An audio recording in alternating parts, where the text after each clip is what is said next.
Did you hear about the politician who promised that if he was elected, everybody's income would be above average? Anyways, now we're going to go ahead and look at two things, sources of variability and actually also transforming data. So sources of variability.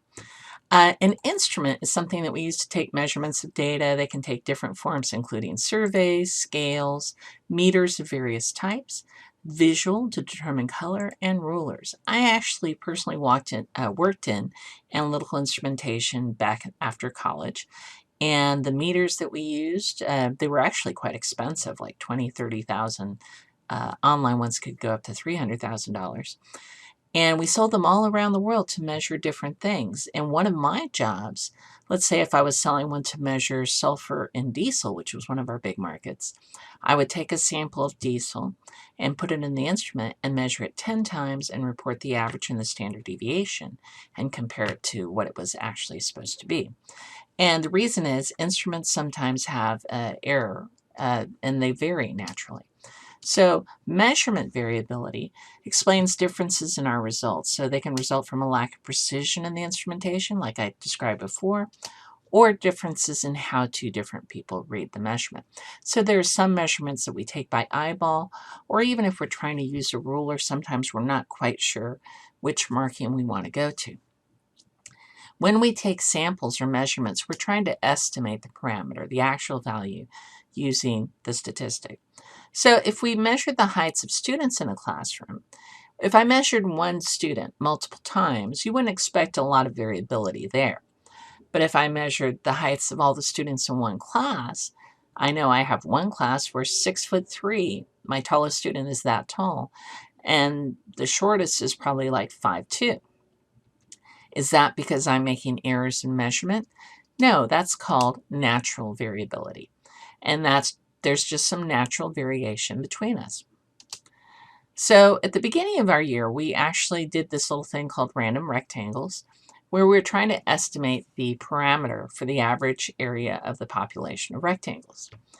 And we did it, and initially I had you guys do just like a really quick guess. And the top graph here shows the spread of the data. So you can see, not so good when you had only 20, 30 seconds to look. Then we had you use your judgment and average 5 rectangles. Then we used randomness to pick 5 rectangles. And we found that when we use randomness, that gets rid of our biases, in this case towards larger rectangles. And we still have some variation. So this is called sample variability, and that's due to the randomness of the sampling process. Why do we stick with the randomness? Because on average, we do better when we eliminate biases and we use randomness in sampling and other things like experiments. So in experiments, we want to introduce variability so we can determine causal relationships. This is called induced variability. And the way we do it is we randomly assign different treatments to the experimental subjects. We don't let them choose and we don't choose. We just let randomness guide.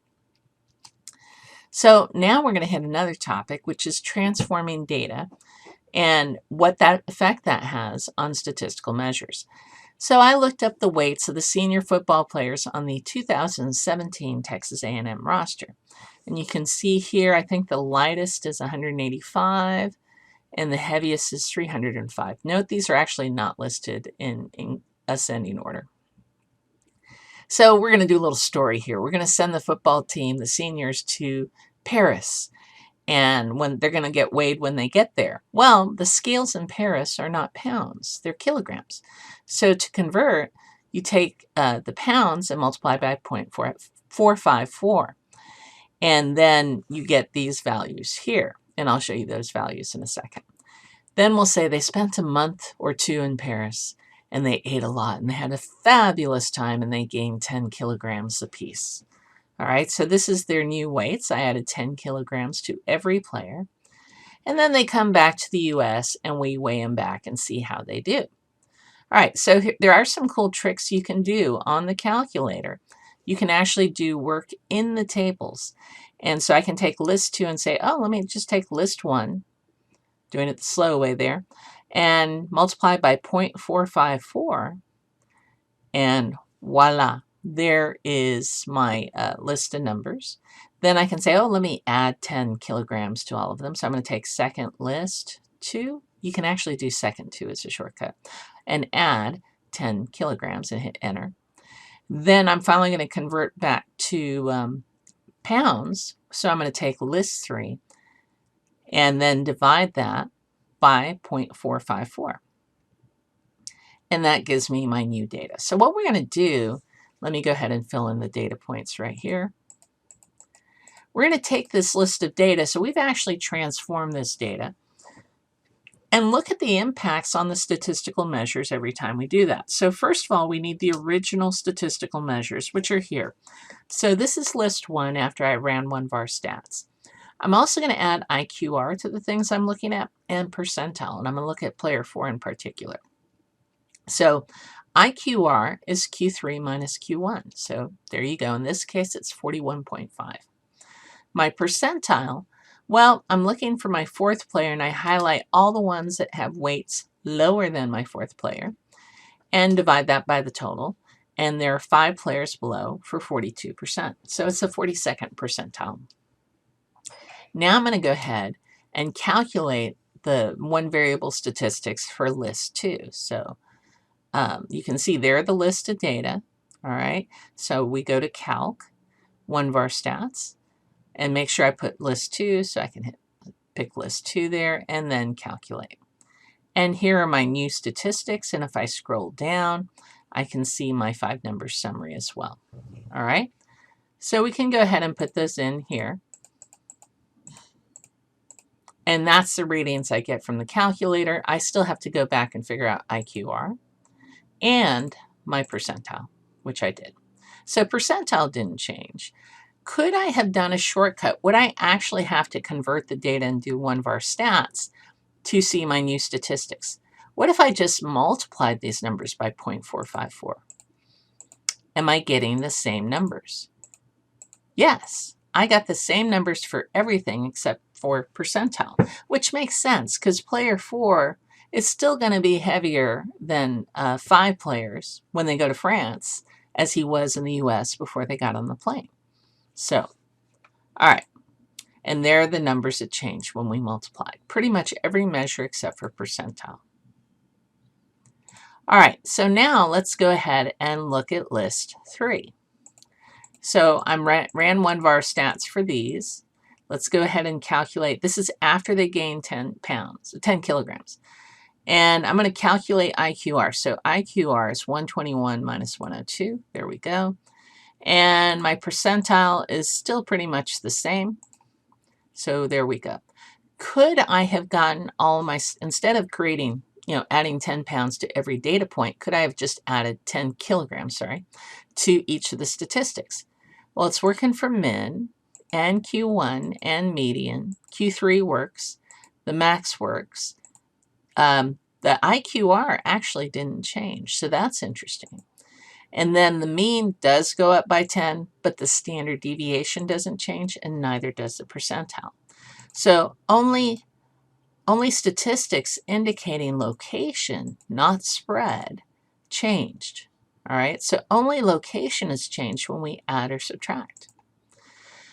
So let's go ahead and bring these guys back to the States, and we're going to convert their weight back to pounds. So I'm going to go ahead and divide by 0.454. So that's going to make them all bigger.